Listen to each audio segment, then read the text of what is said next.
नमस्कार, मैं दीपक शर्मा, मेरे यूट्यूब मंच पर आपका स्वागत है। दोस्तों, भले ही सारा सिस्टम और सारी दौलत गुजरात लॉबी के हाथ में हो, लेकिन एनडीए में इस वक्त जो जंग हो रही है वो मोदी और शाह पर भारी पड़ रही है। और बड़ी जिम्मेदारी के साथ कह रहा हूं कि बिहार एनडीए में जिस तरह से एक नेता दूसरे नेता से भिड़ा है और जिस हद तक ये जंग सारे रिकॉर्ड तोड़ रही है, ऐसा पहली बार 11 साल में देखा जा रहा है। अब बीजेपी के केंद्रीय मंत्री नित्यानंद राय और बीजेपी के ही डिप्टी चीफ मिनिस्टर सम्राट चौधरी, इन दोनों बीजेपी नेताओं के बीच रिश्ते बिल्कुल ठीक नहीं है, बिल्कुल ठीक नहीं है। और नित्यानंद राय के जो समर्थक हैं, उनकी जो लॉबी है, वो चाहती है कि सम्राट चौधरी का इस चुनाव में हिसाब हो जाए, यानी सम्राट चौधरी चुनाव हार जाए। दिलचस्प बात यह है कि नित्यानंद राय और सम्राट चौधरी दोनों ही अमित शाह के खास हैं, चाणक्य के खास हैं और दोनों ही चीफ मिनिस्टर की रेस में हैं। अब एक और मिसाल देखिए, लल्लन सिंह, ये मोदी सरकार के बड़े नामवर मंत्री हैं, नीतीश कुमार के खास, आजकल अमित शाह के खास। अब लल्लन सिंह की जो लॉबी है वो चाहती है कि जो डिप्टी चीफ मिनिस्टर, दूसरे डिप्टी चीफ मिनिस्टर बीजेपी के विजय सिन्हा, इनका हिसाब इस बार कर दिया जाए, इनको सबक सिखा दिया जाए। और आप कह सकते हैं कि लल्लन सिंह और विजय सिन्हा, इन दोनों लॉबीज, दोनों ग्रुप्स के बीच तलवारें खींचे हैं, जंग की नौबत है। दोनों ही एनडीए के नेता हैं। और सबसे बड़ी बात यह है कि बीजेपी का हाईकमान हो या जेडीयू का हाईकमान हो, इस मसले को कोई सुलझा नहीं पा रहा। अब इस जंग के बारे में कुछ खास डिटेल आपको मैं आगे वीडियो में बताऊंगा। इधर जेडीयू के राष्ट्रीय कार्यकारी अधिकारी संजय झा जो चर्चा में हैं, ये भी अमित शाह की गोद में आजकल बैठे हुए हैं दिल्ली में, कभी नीतीश कुमार के साथ साई की तरह चलते थे।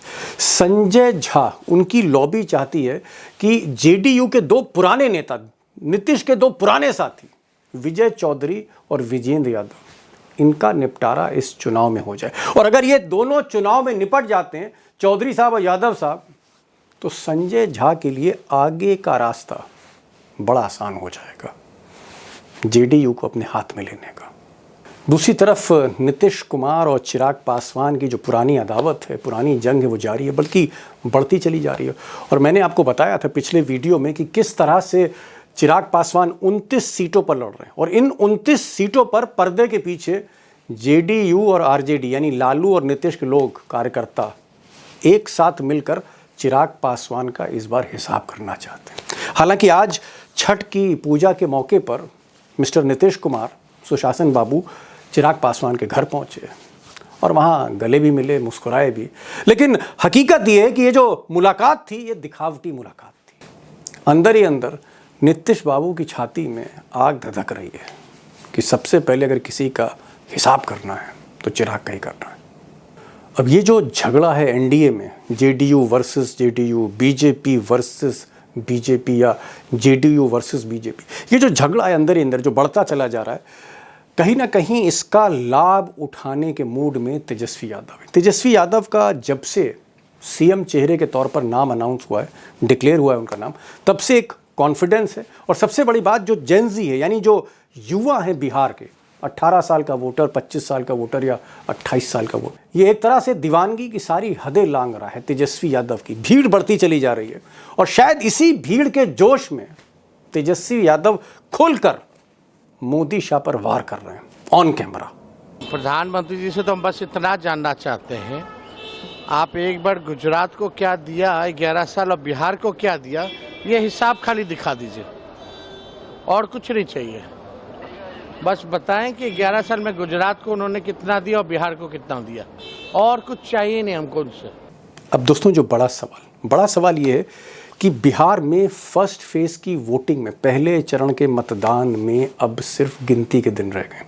6 नवंबर को, इसी 6 नवंबर को पहले चरण की वोटिंग है। सवाल है कि क्या 6 नवंबर से पहले मोदी जी के चाणक्य अमित शाह, या मोदी और अमित शाह दोनों मिलकर ये जो रायता फैला हुआ है, इसको समेट पाते हैं एनडीए में? क्या इस झगड़े को कहीं ना कहीं सुलझा सकते हैं, निपटा सकते हैं? और अगर ये झगड़ा JDU versus JDU, BJP versus BJP, अगर ये झगड़ा सुलझता नहीं है, सुलटता नहीं है, तो फिर आगे क्या होने जा रहा है? क्या इसका लाभ, इसका फायदा महागठबंधन यानी राहुल तेजस्वी, कांग्रेस, लेफ्ट और आरजेडी ले पाएंगे? बड़ा सवाल है, क्योंकि इसी पर बहुत कुछ निर्भर करेगा। अब दोस्तों, इससे पहले कि मैं बताऊं कि आज के एक्सपर्ट कौन है, एक छोटी सी गुजारिश है कि अगर आपने इस चैनल को अभी तक सब्सक्राइब नहीं किया है तो प्लीज़ सब्सक्राइब करिए और अपने कमेंट्स ज़रूर लिख कर भेजें, सो दैट नेक्स्ट वीडियो का एक आइडिया लग पाए, उसमें मेरी थोड़ी मदद करें। और एक बात और, ये जो आवाज़ आप तक पहुंच रही है सिर्फ़ और सिर्फ आपकी हौसला अफजाई से है। हौसला देते रहिए। चैनल को अगर आप सब्सक्राइब कर चुके हैं तो दोस्तों से कहिए कि वो इस चैनल को सब्सक्राइब करें। और अब आता हूँ मैं एक्सपर्ट्स पर। आज 3 खास एक्सपर्ट हैं। किंग बिहारी, कन्हैया बिहारी साहब होंगे, 45 साल का एक्सपीरियंस है। आज कुछ खबरें आपको बताने जा रहे हैं, खास तौर पर ये जो झगड़े चल रहे हैं इसकी वजह। और मैंने अभिषेक से भी पूछा कि आखिर ये जदयू बनाम जदयू, जेडीयू वर्सेस जेडीयू या बीजेपी वर्सेस जेडीयू, ये लड़ाई क्या ख़त्म होगी या नहीं होगी, या इसके पीछे बड़े गंभीर कारण हैं, ये पूछा है मैंने उनसे। और हमारे साथ उमाकांत लखेड़ा भी होंगे। मैंने उनसे पूछा है कि क्या ये मुकाबला सीधे तौर पर अब महागठबंधन के हाथ पे जा रहा है या फिर अमित शाह के पास कुछ पत्ते अभी बचे हैं। भाई बिलारी साहब, मेरा सवाल ये है कि नीतीश कुमार अब तक तो मोदी जी की रैली में बैठ रहे थे, मंच पर हमने देखा, मुस्कुरा भी रहे थे, लेकिन अचानक मैं देख रहा हूं कि नीतीश कुमार ने कहा कि भाई हम ना 28 को जाएंगे ना 30 को जाएंगे। मोदी से दूरियां नीतीश कुमार की, ये क्या कहती हैं? ये कौन सा नया समीकरण मैं देख रहा हूं? क्या वाकई नाराज हैं या ये इत्तेफाक है? इत्तेफाक नहीं है, ऐसा इत्तेफाक नहीं हो ओके। सकता है। मुझे इत्तेफाक नहीं लगता है। भाई प्रधानमंत्री आते हैं तो नीतीश कुमार जाते ही जाते हैं। जो मुख्यमंत्री हो जाता ही जाता, वो एक ही गठबंधन के हैं, डबल इंजन की सरकार है। और एक चीज और डेवलपमेंट मैं आपको बता दूं कि मुख्यमंत्री 3 दिन रहेंगे पटना में, आज हैं, कल रहेंगे और परसों भी रहेंगे। और इन 3 दिनों में अपने पुराने जो उनके मित्र हैं, पुराने शुरू से जो उनके साथ जुड़े हुए हैं और जो समता पार्टी स्थापना काल से हैं, उस सबकी लिस्ट बनी है, सूची बनी है। और सबको बुला बुला करके वो मिल आज भी मिले, कल भी मिलेंगे और परसों भी मिलेंगे। अब क्या बात करेंगे उन लोगों से, क्या जरूरत पड़ गई पुराने मित्रों को? जो मिलना चाहिए था सत्ता में, सत्ता के बाद नहीं मिला, नाराज थे, सबको नीतीश कुमार मना रहे हैं, इनके लोग फोन करके मना रहे हैं और बुला रहे हैं। ये एक डेवलपमेंट है और इस डेवलपमेंट से आप अंदाजा लगा सकते हैं, क्योंकि देखिए जेडीयू के अंदर जो है, ये तो जो नीतीश कुमार के एकदम डाई हार्ट सपोर्टर्स है, वो तो अब बातचीत करना शुरू कर रहे हैं कि हमारे पार्टी को हाईजैक करने का षड्यंत्र चल रहा है। और 2-3 जो लोग हैं, 2 ही कहिए अभी हैं, और उस 2 में एक जो है काफी सक्रिय हैं और यह हाईजैक करके पार्टी को बर्बाद करने के लिए, लेकिन मुख्यमंत्री ऐसा नहीं होने देंगे और उन्होंने कवायद शुरू कर दी है, उन्होंने मिलना शुरू कर दिया है। जी चलिए, ये तो बेलारी साहब जेडीयू की बात रही और नीतीश और मोदी जी की बात रही। नाराजगी है भाई, सीएम फेस डिक्लेयर नहीं कर रहे तो ऑब्वियसली नाराज तो रहेंगे नीतीश कुमार। लेकिन मैं एक और डेवलपमेंट देख रहा हूँ, एक और खबर जो बिहार से आ रही वो ये आ रही है कि नित्यानंद राय कंफर्टेबल नहीं है सम्राट चौधरी से। अब आप सोचिए, दोनों ही आंख के तारे अमित शाह के, और खबर यह है कि नित्यानंद नहीं चाहते कि सम्राट चौधरी जीते। सम्राट चौधरी के युद्ध को फंसाने में कोई कसर नित्यानंद नहीं छोड़ रहे। उधर सम्राट चौधरी का खेमा चाहता है कि नित्यानंद भी कहीं ना कहीं किनारे हो। तो नित्यानंद ये जो खेल कर रहे हैं सम्राट चौधरी के लिए, कुछ इसकी वजह है भाई, अमित शाह के आंखों के सामने हो रहा है। नित्यानंद राय वर्सेस सम्राट चौधरी, अगर ऐसा है तो क्यों है बिलारी साहब? देखिए, नित्यानंद राय अभी है रेस में। सम्राट चौधरी को तो रेस से हटा दिया है प्रशांत किशोर ने। ओके। प्रशांत किशोर ने जो उनके खिलाफ कई आरोप लगाए, जिसका वो जवाब सही से नहीं दे पाए। ऐसा जवाब नहीं दे पाए कि उनके जवाब से जनता कन्विंस हो जाए, बीजेपी का शीर्ष नेतृत्व भी कन्विंस हो जाए। तो इसीलिए वो मुझे नहीं लगता है कि अब रेस में है। देखिए है क्या कि यहाँ अमित शाह जो बीजेपी जो है यहाँ पर, उसमें एक दो गुट हो गया है जबरदस्त रूप से। एक हो गए हैं अमित शाह के लॉयलिस्ट, जो अमित शाह के कहने पर आगे बढ़, पीछे हट, बाएं हट, दाएं हट, जी। जो भी कहेंगे करेंगे, उनको मजबूत करने में लगे हुए हैं। और उनकी चाहत क्या है आप जानते हैं, सब जानता है कि उनकी चाहत क्या है। He wanted to be the replacement of Modi. एक गुट है जो ओके। संगठन, हाँ, संगठन को मजबूत करना चाहता है, उसको बीजेपी से मतलब है। उसको मतलब है, ये नहीं है कि मोदी मजबूत हो या शाह जी मजबूत हो, उसको मतलब है कि हमारा संगठन मजबूत रहे। हम सब संगठन के बदौलत है। ये तुरंत जो है उसमें वो नाम भी जो छन कर आ रही है कि कौन अमित शाह के साथ हैं, उसमें नित्यानंद राय का पहला नाम है, राधा मोहन शर्मा है जो महासचिव हैं यहाँ के, उनका नाम है, मंगल पांडे जी का है, नितिन नवीन का है, संजय मयूख का है, और जो यहाँ ओके। प्रवक्ता है दानिश इकबाल का है। तो ये सारे लोग जो हैं वो नीतीश कुमार, और बाकी जो बहुत सारे लोग जो हैं वो बीजेपी को मजबूत करने में लगे हुए हैं। यहाँ एकदम क्लियर डिवीजन हो गया। क्लियर डिवीजन, बड़ी बात आप कह रहे हैं। क्लियर एक डिवीजन दिख रहा है।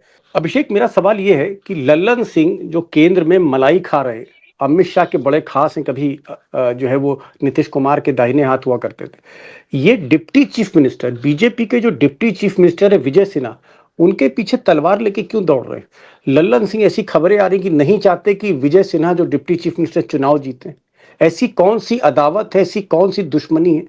अगर मेरी खबर देखिए सही है तो बताइए भाई, वजह क्या है इसके पीछे? दीपक जी, ये आज की अदावत नहीं है, ये पुरानी है। दोनों ओके। एक ही एरिया के हैं, दोनों एक ही जाति से, भूमिहार समाज से आते हैं। और आपको जान के हैरत होगी, ललन सिंह का जो संसदीय क्षेत्र है मुंगेर, उसी जी। संसदीय क्षेत्र के अधीन एक विधानसभा है लखीसराय, जहां से ये विधायक भी है विजय सिन्हा। विजय सिन्हा। पहले की स्थिति भी यह है कि दोनों के बीच में बनती नहीं है। बनती हालात नहीं। ऐसे बने कि डिप्टी सीएम बने। और आगे की बात मैं बता दूं, 2023 में जब नीतीश कुमार इंडिया गठबंधन में थे, आर्किटेक्ट कहे जाते थे इंडिया गठबंधन के, उस वक्त ललन सिंह ने अपने इलाके में मटन पार्टी दी। ओके। और उस मटन पार्टी के बाद विजय सिन्हा ने कहा, उस वक्त विपक्ष के नेता थे विजय सिन्हा, उन्होंने कहा कि उस मटन पार्टी के बाद मुंगेर शहर में कुत्ते गायब हो गए हैं, ओ माय गॉड, ओ उनकी माय संख्या गॉड। कम हो गई है कुत्तों की। अब चलिए ये चलिए कहने के चलिए। पीछे का मकसद आप समझ मैं सकते हैं समझ कि गया, मैं समझ गया, क्या मैं क्या समझ क्या गया, मैं समझ गया बाबा। जी दुश्मनी इस हद तक है। मेरे मेरा जी मेरे मेरे मुझे अपने सवाल का जवाब मिल गया। अगर जी इस स्तर पर दुश्मनी है तो लल्लन सिंह फिर ठीक ही कर रहे हैं कि तलवार लेके दौड़ रहे हैं, और ये आपस की अंदरूनी लड़ाई। एक चीज और बता दीजिए, ये संजय झा जो आग के तारे हैं अमित शाह के, और कभी आग के तारे हुआ करते थे नीतीश कुमार के, ये भी क्या विजय चौधरी को जीतना इनका मन नहीं है कि विजय चौधरी जो मंत्री हैं और विजेंद्र यादव हैं ये चुनाव जीते? क्या संजय झा भी कहीं ना कहीं रोड़े अटका रहे हैं जेडीयू के दो बड़े नेता जिनका मैंने नाम लिया इनकी जीत में? क्या वहां भी इनफाइटिंग है? देखिए, जेडीयू के अंदर पुरानी समता पार्टी और आज की जनता दल यूनाइटेड जो समता पार्टी का नया अवतार है, मतलब नीतीश की टीम और समाजवादी टीम, इन दोनों के बीच संघर्ष है। नीतीश की टीम पर अब नीतीश कुमार को खुद भरोसा उठता जा रहा है। इस बार के ओके। टिकट वितरण में साफ दिखाई दिया। और 2006 से 12 के बीच भारतीय जनता पार्टी के एमएलसी थे संजय झा। बेलारी जी जानते हैं, विधान परिषद में अक्सर जाते रहते हैं, वहीं बैठते हैं सदन के दरमियान बेलारी जी। वहां वो बीजेपी के थे। उसके बाद 2012 के बाद ये जेडीयू में आए। नीतीश कुमार के करीबी पहले भी थे, बाद में भी थे। अरुण जेटली ने नीतीश कुमार से इनकी नजदीकियां बढ़वाई थी। मैं आ रहा हूं लखेड़ा साहब, आपके पास आ रहा हूं। एक जरा एक सप्लीमेंट्री क्वेश्चन ले लूं इससे जुड़ा हुआ। बिलारी साहब, आप तो पटना में सारा का सारा जो है नाटक देख रहे हैं। ये भाई क्या वजह है कि एनडीए में एक नेता एनडीए के दूसरे नेता के खिलाफ जो है तलवार खींचे हुए? लल्लन सिंह नहीं चाहते कि बीजेपी के डिप्टी चीफ मिनिस्टर चुनाव जीते। उधर संजय झा की अपनी अलग रणनीति थी, वो चाह रहे हैं कि जो जेडीयू के पुराने लोग हैं वो किनारे होते चले जाएं, पार्टी उनके हाथ में आ जाए। उधर सम्राट चौधरी और नित्यानंद राय, इन दोनों की जंग छिड़ी हुई है। ये जो A versus B, B versus C, D versus, ये जो हो रहा है, ये क्या हो रहा है? क्या आपको लग रहा है कि एनडीए की चूलें हिली हुई हैं, एनडीए में सब कुछ ठीक नहीं है और अमित शाह संभाल नहीं पा रहे? ये काफी झगड़ा है आपस में, अपना अपना स्कोर सेटल कर रहे हैं लोग। लेकिन कुल मिलाकर के ये है कि नीतीश कुमार सीएम की गद्दी छोड़े, इस पर तो दोनों जो जेडीयू के लोग हैं वो तो सहमत हैं, वो तो मिले हुए हैं। वहां कहाँ, वो तो एका है उनमें, दोनों में।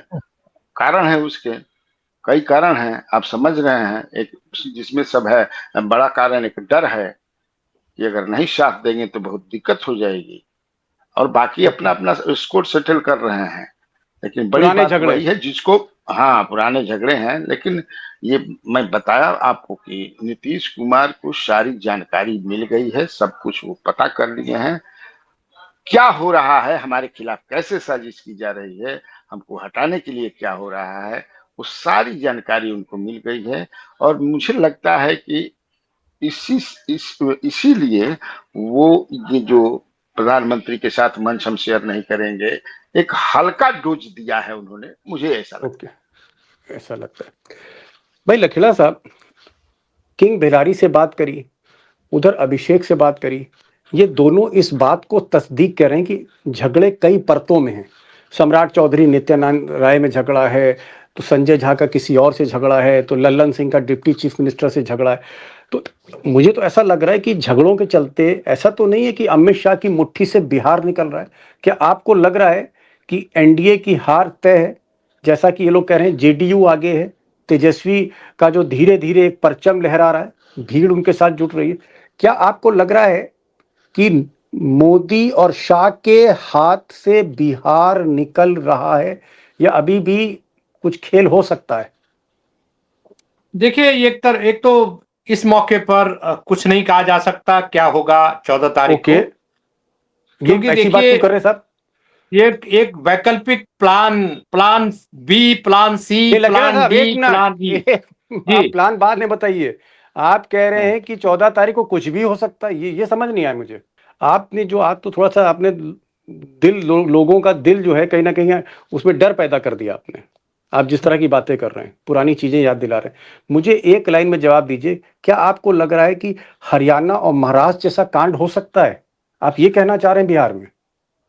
देखिए, हाँ या जब ना? तक बिल्कुल हो सकता है, उसके लिए तैयार रहना होगा बिहार के लोगों को और बिहार की पार्टियों को तैयार रहना होगा। इसमें कोई शक नहीं है कि इनका प्लान बी, प्लान ई, प्लान डी, सारा प्लान तैयार है और कुछ भी कर सकते हैं, किसी को भी हारे हुए को जीता घोषित कर सकते हैं, क्योंकि इलेक्शन कमीशन की अपनी जो क्रेडिबिलिटी है वो 0/0 है। कोई क्रेडिबिलिटी नहीं है। निष्पक्ष और स्वतंत्र चुनाव कराने वाली जो मशीनरी है वो पूरी तरह संदिग्ध है, और ठीक। जिस तरह से इनका आचरण रहा है उस पर तो सारी दुनिया ने देख लिया। जी बिलारी साहब, मेरा जो सवाल है, भाई लखेड़ा साहब कह रहे हैं कि इनको अंदेशा है। भाई पुराने पत्रकार हैं, 40 साल से इलेक्शन कमीशन कवर कर रहे हैं, तो इनकी बात तो मुझे स्वीकार करनी पड़ेगी। ये कह रहे हैं कि इन्हें अंदेशा है कि बिहार में कहीं हरियाणा और महाराष्ट्र जैसा खेल ना हो जाए, कहीं हारी हुई बाजी बीजेपी जीत ना ले। क्या आपको लगता है कि बिहार की जो ब्यूरोक्रेसी है, भाई चुनाव तो वही कराते हैं, मशीनें लेके जाते हैं आते हैं, क्या बिहार की ब्यूरोक्रेसी पूरी तरह से सरेंडर्ड है, या बिहार हरियाणा महाराष्ट्र से अलग है, गड़बड़ नहीं होने देगा? क्या लग रहा है आपको, या गड़बड़ हो सकता है? दीपक जी, जहाँ की आप बात कर रहे हैं, चाहे हरियाणा हो, राजस्थान हो, एमपी हो, महाराष्ट्र हो, महाराष्ट्र। दिल्ली हो, छत्तीसगढ़ हो, उड़ीसा, जो भी आप नाम लीजिए, जहाँ जहाँ की सरकारें बनी है, आरोप लगते हैं तुम्हें, यहाँ पर जो है, यहाँ पर जो है, बिहार में। नीतीश कुमार जब मन से साथ नहीं है बीजेपी के, ओके। जब मन से साथ नहीं है, तो कैसे ये संभव है? मेरा ये सवाल है। ओके। अगर नीतीश कुमार मन से रहते तब तो ठीक है। अगर इसका मतलब कल, एक मिनट, इसका मतलब नीतीश कुमार अगर चाहते हैं कि सीमा सिंह जो डांसर थी और बड़ी खास थी चिराग पासवान की, अगर नीतीश कुमार चाहते हैं कि इसका पर्चा दाखिल हो जाए, खारिज हो जाए, तो वो खारिज कर देते हैं ब्यूरोक्रेट्स। यानी जो नीतीश कुमार चाहेंगे वही होगा, ब्यूरोक्रेट्स वही करेंगे, अमित शाह की मर्जी नहीं चलेगी। आप ये कहना चाह रहे हैं? मुझे नहीं लगता है नीतीश कुमार अभी इतना कमजोर नहीं हुए हैं कि अमित शाह टर्म्स को डिक्टेट करने लगे। आई हैव ओ, डाउट्स, ऐसा नहीं हो सकता है। अमित शाह नीतीश कुमार, टर्म्स डिक्टेट नहीं कर सकते? सवाल ही नहीं है। मैं कहा ना, जब थोड़ी सी भनक लग, थोड़ी सी क्या, पूरा अब तो उनके पास पूरा इंफॉर्मेशन आ गया तो कैसे वो कन्नी काट करके कि एक डोज दिया कि आप लोग जो कर रहे हैं मैं वो बर्दाश्त नहीं कर सकता हूं। लेकिन चूंकि जंग के मैदान में है ना, अभी जंग के मैदान में है, एक साथ एक मैसेज भी देना है कि नहीं हम, लेकिन हम लोगों जैसे जिसकी घ्राण शक्ति बहुत तेज है तो पकड़ ही लेता है, पकड़ ही लेंगे हम लोग। लेकिन लखेड़ा साहब का ठीक है, उनका अपना, लेकिन मुझे नहीं लगता है कि चूंकि हाँ नीतीश आज कल गए अगर प्रधानमंत्री नरेंद्र मोदी नीतीश को आ रहे हैं या अमित शाह जी ये बोल दे कि नहीं, कहाँ कंफ्यूजन है भाई, सीएम वही होंगे। क्योंकि अभी तो कल बताया था मैंने केवल राजीव प्रताप रूढ़ी का, उस वही जैसे मैंने बताया था जैसे चीफ मिनिस्टर थे हैं रहेंगे, वही कल शाम में जो कल मीटिंग थी डुमरांव में सीएम गए थे, सीएम के मंच पर वहीं पर उपेंद्र कुशवाहा ने भी यही बात कहा कि हे पत्रकारों, पत्रकार बंधुओं, अपने मन से संशय हटा लीजिए, ये संशय हटा लिए कि नीतीश कुमार सीएम नहीं रहे। नीतीश कुमार थे जैसे सूर्य का पूरब में उगना सत्य है, पश्चिम में डूबना सत्य है, उसी तरह नीतीश कुमार का इस चुनाव के बाद मुख्यमंत्री बनना भी सत्य है। ये कहा उन्होंने। और अमित शाह को आप अंडर एस्टिमेट कर लें, अगर अमित शाह अड़ गए कि भाई ये नहीं बनेंगे तब क्या होगा फिर? तब तो मैं 2 दिन से कह रहा हूं, तब फिर ऑप्शन है, चचा भतीजा मिलकर के बना लेंगे। और अभी तो इनका जो सर्वे का, इंटरनल सर्वे का भी आ रहा है, उसमें तो ये बीजेपी से दोनों दल को ज्यादा आ रहा है, जेडीयू का भी आ रहा है, राजद का भी आ रहा है। ये करेंगे क्या जी? चलिए मैं जरा अभिषेक के पास आ जा रहा हूँ। अभिषेक जी, आज एक अचंभित करने वाला वीडियो मैंने देखा जिसमें एक गाड़ी का काफिला नीतीश कुमार का जा रहा है, वो चिराग पासवान के घर पे उतरता है, फिर वो घर चले जाते हैं चिराग पासवान के, और चिराग पासवान फिर उनका स्वागत करते हैं। क्या नीतीश कुमार और चिराग पासवान का कंप्रोमाइज हो गया है? भाई तस्वीरें तो झूठ बोलती नहीं। या आपको लगता है कि नीतीश दिल से कहीं और हैं, सिर्फ दिखाने के लिए चले गए थे चिराग पासवान के यहाँ? देखिए, इसमें 2 बातें हैं दीपक जी। पहली कि आज छठ पर्व का बड़ा ही पवित्र आयोजन होता है, खरना का प्रसाद, उसके लिए वो चिराग पासवान के घर गए। और उससे भी बड़ा मैसेज ये है कि जो बिहार में पासवान वोटर का कंसंट्रेशन है, जिसने सबसे ज्यादा डैमेज किया था नीतीश कुमार को 2020 के चुनाव में, बीजेपी के कोर वोटर के साथ मिलकर डैमेज किया था, वो फर्स्ट फेज का चुनाव है। फर्स्ट फेज के चुनाव में नीतीश कुमार को चिराग पासवान के वोटर यदि साथ रहे तो वो 57 सीटें जो लड़ रहे हैं ना, वाकई अगर 57 सीटें वो लड़ रहे हैं जिस ढंग से, जेडीयू 57 सीटों पर है, 122 या 121 में 57 पर है। अगर चिराग पासवान का वोटर नहीं टूटता है तो जेडीयू को यहां बहुत बड़ी सफलता मिल सकती है, क्योंकि बहुत बड़ा घाटा यहीं पर हुआ था जनता दल यूनाइटेड को पिछली बार। नहीं तो क्या आज जो नीतीश कुमार चिराग के यहाँ गए, दिखावटी है? ये दिखावटी भी है, और दिखावटी से ज्यादा ये भी है कि पासवान वोटर जेडीयू वाली सीटों पर इस फेज में कोई खेल ना करे। राजनीतिक मुलाकात थी, ये कहना चाह रहे हैं नीतीश कुमार की, दिल से मुलाकात नहीं थी, दिखावटी मुलाकात थी।